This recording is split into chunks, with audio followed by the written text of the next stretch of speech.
ఈరోజు జరిగిన బస్సు ప్రమాదంలో కీలకమైన విషయాలు బయటికి వస్తూ ఉన్నాయి. అధికారులు వెల్లడిస్తూ ఉన్నారు. ఎందుకంటే 20 మందికి పైగా మృత్యువాత పడ్డారు. అదేవిధంగా 20 మంది సేవ్ అయ్యారు. కాకపోతే ఆ బస్సు పైన ఓవర్ స్పీడ్ మీద వెళ్ళిన కొన్ని కంప్లైంట్స్ కూడా చాలా వరకు ఉన్నాయి. ఇంతకు ముందు కూడా గతంలో కూడా కొన్ని కేసెస్ కూడా దాని మీద బుక్ అయినట్టు తెలుస్తుంది. కావేరీ ట్రావెల్స్ పైన హైదరాబాద్ నుంచి మరి బెంగళూరు వెళ్తున్న ఈ బస్సు ప్రమాదానికి గురవడం వల్ల కూడా చాలామంది కుటుంబాలు ఈరోజు మృత్యువాత పడ్డాయి, నష్టపోయాయి. అంటే కేవలం కారణము ట్రావెల్స్ అధికారుల వల్ల, డ్రైవర్ల నిర్లక్ష్యం వల్ల.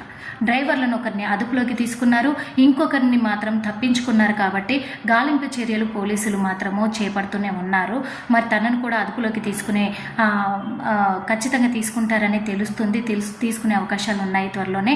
ఆ అదుపులోకి తీసుకున్న ఒక డ్రైవర్ మాత్రం వెల్లడించారు. ఎందుకంటే కంప్లైంట్స్ ఉన్నాయి, బైక్ తగిలింది మాకు, అంతకుముందే బైక్ అడ్డంగా పడిపోయి ఉంటుంది, బైక్ యాక్సిడెంట్ అయ్యి ఉంటుంది.